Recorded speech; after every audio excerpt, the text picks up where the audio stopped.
Ministries.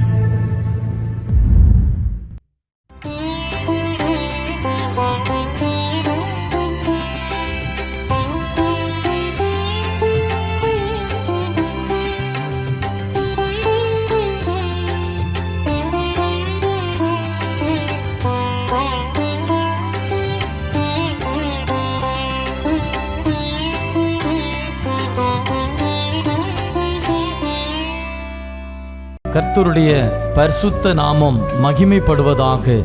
கிறிஸ்துவுக்குள் மிகவும் பிரியமானவர்களே, மகிழ்ச்சிகரமான இந்த 3வது மாதத்தின் முதல் நாளிலே காட் கூசிஸ் மினிஸ்ட்ரி சார்பாக தேவனாகிய கர்த்தர் உங்களையும் உங்கள் குடும்பங்களையும் உங்கள் ஊழியங்களையும் ஆசீர்வதிப்பாராக.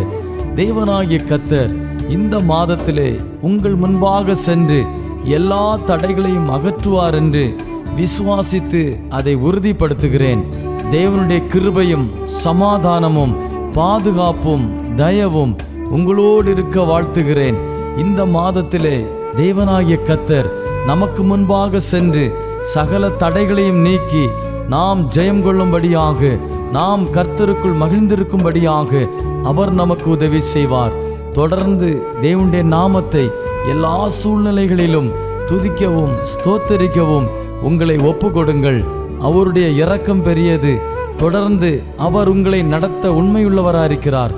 தேவனாகிய கர்த்தர் உங்களையும் உங்கள் குடும்பங்களையும் ஆசீர்வதிப்பாராக. ஆமென்.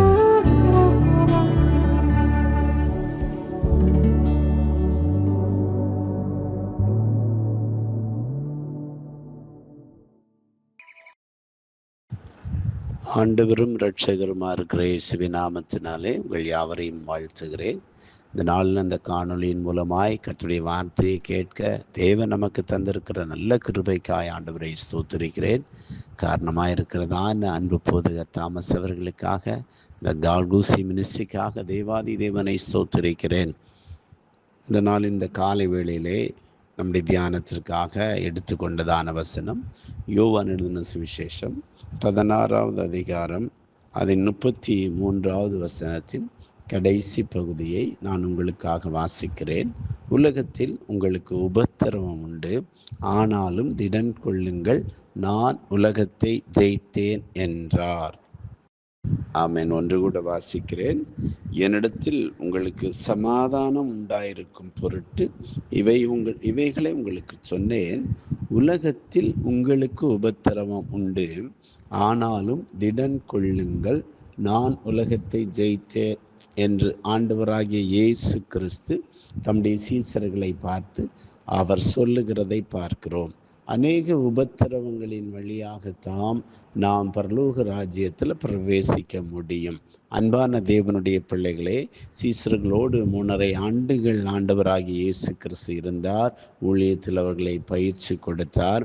ஆமென். கடைசி நாட்களிலே அவர் தவறுபடுகிறதான உபத்திரவத்தையும் என் நிமித்தமாக உங்களுக்கு வருகிறதான உபத்திரவத்தையும் ஆண்டவர் அங்கே சொல்லி கொண்டிருந்தார்.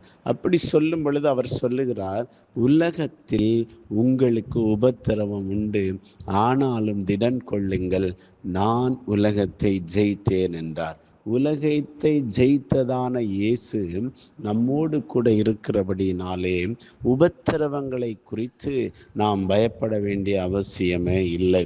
எந்த உபத்திரவமும் எந்த போராட்டமும் கொஞ்ச காலம்தான் நம்முடைய வாழ்க்கையிலே காணப்படும். இந்த கொஞ்ச கால உபத்திரவத்தை நினைத்து அநேகர் சோர்ந்து போகிறார்கள், அநேகர் தற்கொலைக்கு நேராய் சென்று விடுகிறார்கள், அநேகர் ஆண்டவருக்கு உண்மை இல்லாதவர்களாய் பின்வாங்கி போய்விடுகிறார்கள். நம்ம அப்படி இராதபடிக்கு கர்த்தரை நாம் சார்ந்து நிற்க வேண்டும். நாம் ஆராதிக்கிற தேவன் சிமிர்னா சபையின் தூதனுக்கு சொல்லும் பொழுது சொல்லுகிறார். வெளிப்படுத்தின விசேஷத்திலே 2ஆம் அதிகாரம் அதன் 8வது வசனம் 9வது வசனம் 10வது வசனங்களை நீங்கள் வாசிக்கும் பொழுது அதில் 9வது வசனத்தை வாசிக்கிறேன். உன் கிரியைகளையும் உன் உபத்திரவத்தையும் நீ ஐஸ்வர்யமுள்ளவனாயிருந்தும் உனக்கு இருக்கிற தரித்திரத்தையும் தங்களை யூதர் என்று சொல்லியும் யூதராயிராமல் சாத்தானுடைய கூட்டமாய் இருக்கிறவர்கள் செய்யும் தூசணத்தையும் அறிந்திருக்கிறேன். நீ படப்போகிற பாடுகளை குறித்து எவ்வளவும் பயப்படாதே. இதோ நீங்கள் சோதிக்கப்படும் பொருட்டாக பிசாசானவன் உங்களில் சிலரை காவலில் போடுவான். 10 நாள் உபத்திரவப்படுவீர்கள். ஆகிலும் மரண பரியந்தம் உண்மையாயிரு, அப்பொழுது ஜீவ கிரீடத்தை உனக்கு தருவேன் என்றார். காவல் வரும், போராட்டம் வரும், நிந்தைகள் வரும், அவமானங்கள் வரும். இவைகளின் மத்தியிலே ஆண்டவர் சொல்லுகிறார், 10 நாள் உபத்திரவப்படுவீர்கள். ஆமேன், ஸ்தோத்திரம். சொல்லுகிறார், 10 நாள் உபத்திரவப்படுவீர்கள். ஆகிலும் மரண பரியந்தம் உண்மையாயிரு, அப்பொழுது ஜீவ கிரீடத்தை உனக்கு தருவேன். நமக்கு ஒரு கிரீடம் இருக்கிறது, நமக்கு ஒரு நித்திய வாழ்வு இருக்கிறது, நமக்கு ஒரு நம்பிக்கை இருக்கிறது. நம்பிக்கையாகிய பரலோக ராஜ்யம். அந்த பரலோக ராஜ்யத்திலே நாம் பிரவேசிப்பதற்காக நாம் நம்மை ஆயத்தப்படுத்துகிறதே உபத்திரவமாய் காணப்படுகிறது. எனவே இந்த உபத்திரவத்தின் நிமித்தம் நாம் பயப்பட வேண்டிய அவசியம் இல்லை. இதை சொன்னதான அப்போஸ்தலனாகிய யோவானை குறித்து சொல்லப்பட்டிருக்கிறது. வெளிப்படுத்தின விசேஷம் 1ஆம் அதிகாரம் 9வது வசனம், உங்கள் சகோதரனும் இயேசு கிறிஸ்துவின் நிமித்தம் வருகிற உபத்திரவத்திற்கும் அவருடைய ராஜ்யத்திற்கும் அவருடைய பொறுமைக்கும் உங்கள் உடன் பங்காளனுமாயிருக்கிற யோவானாகிய நான் தேவ வசனத்தின் நிமித்தமும் இயேசு கிறிஸ்துவை பற்றிய சாட்சியின் நிமித்தமும் பத்மோ என்னும் தீவிலே இருந்தேன் என்று சொல்லுகிறான். உபத்திரவத்தின் உச்சக்கட்டத்தில் இருந்ததான யோவான், ஆமேன், சிவனா சபையை தேற்றுகிறார். உபத்திரவம் கொஞ்ச காலம்தான், உபத்திரவம் நிரந்தரமானதல்ல. ஆமேன், இந்த உபத்திரவம் கொஞ்ச காலத்திலே நம்மை விட்டு போய்விடும் என்று சொல்லி அவன் உற்சாகப்படுத்துகிறார். அதில் சொல்லும் பொழுது சொல்லுகிறார், உபத்திரவத்துக்கு ஒரு குறிப்பிட்ட காலத்தை வைக்கிறார். 10 நாள் உபத்திரவப்படுவீர்கள், ஆகிலும் மரண பரியந்தமும் உண்மையாயிருங்க, ஜீவ கிரீடத்தை ஆண்டவர் தருவார். நம்முடைய விசுவாசத்தை விட்டு மாறாமல் ஆண்டவர் மேலே வைத்திருக்கிறதான அந்த விசுவாசத்தில் நம்ம உறுதியாய் காணப்பட வேண்டியது மிகவும் அவசியமாயிருக்கிறது. எபிரேயர் 2ஆம் அதிகாரம் 10வது வசனத்திலே, ஏனென்றால் தமக்காகவும் தம்மாலேயும் சகலத்தை உண்டாக்கினவர் அநேகம் பிள்ளைகளை மகிமையில் கொண்டு வந்து சேர்க்கையில் அவர்களுடைய இரட்சிப்பின் அதிபதியை உபத்திரவங்களினாலே பூரணப்படுத்துகிறது அவருக்கு ஏற்றதாயிருந்தது. ஆண்டவராகிய இயேசு கிறிஸ்துவுக்கே அவர் பூரணப்படுவதற்கு ஒரு உபத்திரவம் தேவைப்பட்டது. ஆமேன். அதனால தான் ஆண்டவர் சொல்லுகிறார், நான் உலகத்தை ஜெயித்தேன். உபத்திரவம் உலகத்தை ஜெயிக்க உதவி செய்யும். உபத்திரவம் பிசாசை ஜெயிக்க உதவி செய்யும். உபத்திரவம் பாவத்தை ஜெயிக்க உதவி செய்யும். உபத்திரவம் பரிசுத்தமாய் வாழ நமக்கு உதவி செய்யும். எனவே உபத்திரவத்தின் மத்தியில உன்னதரை நாம் சார்ந்து நிற்க வேண்டும். உபத்திரவத்தின் மத்தியில ஆண்டவரோடு வாழ்கிறதான ஒரு அனுபவத்தை தேவன் நம்மிடத்தில் எதிர்பார்க்கிறார். இன்றைக்கு உபத்திரவம் என்றால் அநேகருக்கு பிடிப்பதில்லை, நெருக்கம் என்றால் பிடிப்பதில்லை, போராட்டம் என்றால் பிடிப்பதில்லை. ஆனால் உபத்திரவம் தான் நம்மை உருவாக்குகிறது, உபத்திரவம் தான் நம்மை பக்குவப்படுத்துகிறது. ஆமென். அப்போஸ்தலர் நடபடிகள் 14ஆம் அதிகாரத்திலே 22வது வசனம், சீசருடைய மனதை திடப்படுத்தி விசுவாசத்திலே நிலைத்திருக்கும்படி அவர்களுக்கு புத்தி சொல்லி, நாம் அநேக உபத்திரவங்களின் வழியாய் தேவனுடைய ராஜ்யத்தில் பிரவேசிக்க வேண்டும் என்று சொன்னார்கள். அநேக உபத்திரவம். ஆமேன். கொஞ்சம் உபத்திரவம் அல்ல. நாம் தேவனுடைய ராஜ்யத்தில் பிரவேசிப்பதற்கு, ஆசீர்வாதங்களை நாம் சுதந்திரித்துக் கொள்வதற்கு, எதிர்பார்த்திருக்கிற நன்மைகளை நாம் பெற்றுக்கொள்வதற்கு கொஞ்சம் உபத்திரவங்கள் நமக்கு தேவைப்படுகிறது. ஆமேன். இந்த உபத்திரவங்கள் நிரந்தரமானது அல்ல. ரோமர்ல வாசிக்கும் பொழுது, ஆமேன், ஸ்தோத்திரம், ஆமேன், உபத்திரவப்பட்டவனுடைய உபத்திரவத்தை அற்பமா எண்ணாத தேவன் நாம் ஆராதிக்கிற தேவனாய் காணப்படுகிறார். உபத்திரவம் நமக்கு, ஆமேன், பரிசுத்தத்தை கொண்டு வரும். உபத்திரவம் நமக்கு, ஆமேன், சுத்திகரிப்பை கொண்டு வரும். உபத்திரவம் நமக்கு பொறுமையை உண்டாக்குமாம். ரோமர் 5ஆம் அதிகாரம் 3வது வசனத்தில் வாசிக்கும் பொழுது, உபத்திரவம் நமக்கு பொறுமையை உருவாக்குகிறது. ரோமர், ஆமேன், சோத்திரம் 12:12 வாசிக்கிறோம், உபத்திரவத்திலே பொறுமையாயிருங்கள் என்று சொல்லி. என்னை கேட்கிற தேவனுடைய பிள்ளைகளே, இந்த நாளில், இந்த காலை வேளையிலே ஒரு சில உபத்திரவங்களை நீங்கள் தொடர்ந்து அனுபவித்து கொண்டிருக்கலாம். ஆவிக்குரிய வாழ்க்கையிலே மேன்மேடை விடாதபடிக்கு நாம் சோர்ந்து போகிறதான நிலையிலே இந்த உபத்திரவத்தின் மத்தியில் நீங்கள் காணப்படலாம். இந்த காலை வேளையிலே ஆண்டவர் உங்களை தேடி வந்திருக்கிறார். உங்கள் உபத்திரவத்தை பார்க்கிற தேவன், உங்கள் உபத்திரவத்தை விசாரிக்கிற தேவன், உங்கள் உபத்திரவத்திலிருந்து உங்களை உருவாக்குகிறதான தேவன் இந்த காலை வேளையிலே இறங்கி வந்திருக்கிறார். இந்த உபத்திரவம் கொஞ்ச காலம் மாத்திரமே, அதனால பயப்பட வேண்டாம். யாத்திராகமம் 3ஆம் அதிகாரம் 7வது வசனத்துல இவராக வாசிக்கிறோம். அப்பொழுது கர்த்தர் எகிப்தில் இருக்கிற என் ஜனத்தின் உபத்திரவத்தை நான் பார்க்கவே பார்த்தேன் என்று சொல்லுகிறார். உங்கள் உபத்திரவத்தை பார்க்கிற தேவன் ஒருவர் இருக்கிறார். உங்கள் உபத்திரவத்தை விசாரிக்கிற தேவன் ஒருவர் இருக்கிறார். உங்கள் உபத்திரவத்திலிருந்து விடுதலை தருகிறதான இயேசு இன்றைக்கும் ஜீவனோடு கூட இருக்கிறார். ஆமென், ஸ்தோத்திரம். நிச்சயமாக உங்களை உபத்திரவத்திலிருந்து விடுதலையாக்குவார். ஒரு பெரிய நன்மை உங்களுக்கு தருவார். ஆமென், ஸ்தோத்திரம். யோபு சொல்லுகிறார், நான் உபத்திரவப்பட்டது நல்லது. ஆண்டவர் இப்பொழுது என்னை சோதிக்கிறார், அவர் சோதித்த பின் பொன்னாக விளங்குவேன் என்று சொல்லி. ஆமென், ஸ்தோத்திரம். ஆமென். தாவீது சொல்லுகிறார், நான் உபத்திரவப்பட்டது நல்லது, அதனால் நம்முடைய பிரமாணங்களை கற்றுக்கொண்டேன் என்று சொல்லி. உபத்திரவம் நமக்கு விசுவாசத்தை கற்றுத்தரும். உபத்திரவம் நமக்கு ஆமென், ஸ்தோத்திரம், வேத அறிவுக்கு நேராய் நம்மை நடத்தும்.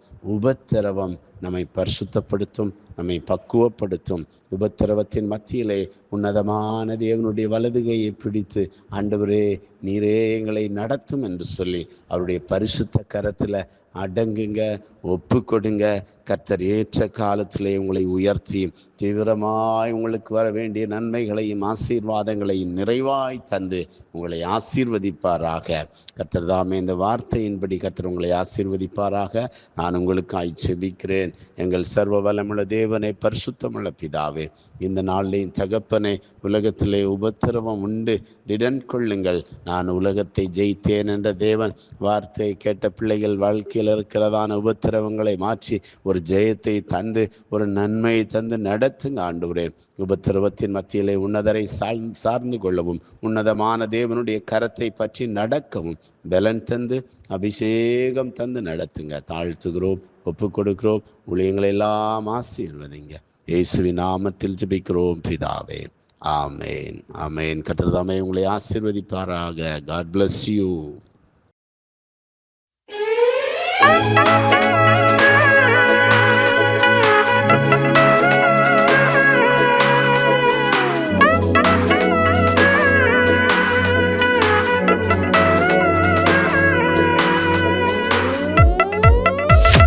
போற்றி துதிப்போம் தேவனை புதிய கிருபையுடனே.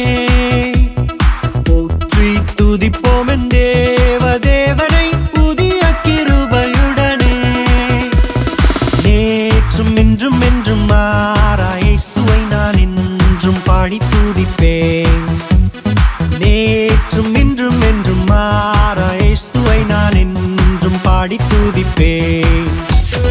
இயேசு என்னும் நாமமே என் ஆத்துமாவின் கீதமே. இயேசு என்னும் நாமமே என் ஆத்துமாவின் கீதமே. என் நேசரேசுவை நான் என்றும் ஏற்றி மகிழ்ந்திடுவேன்.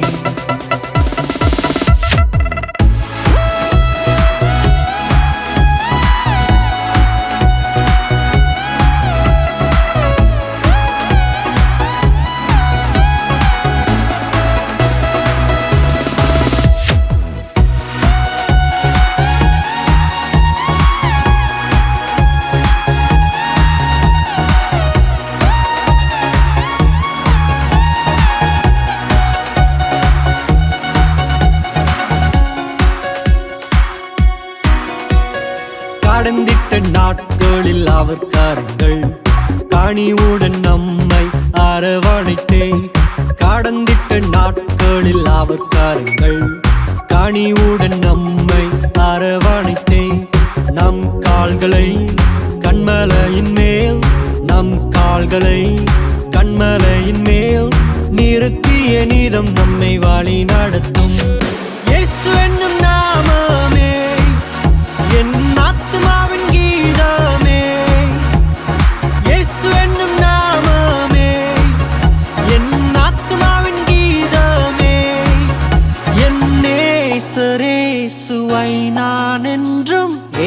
போற்றி மகிழ்ந்திடுவேன்.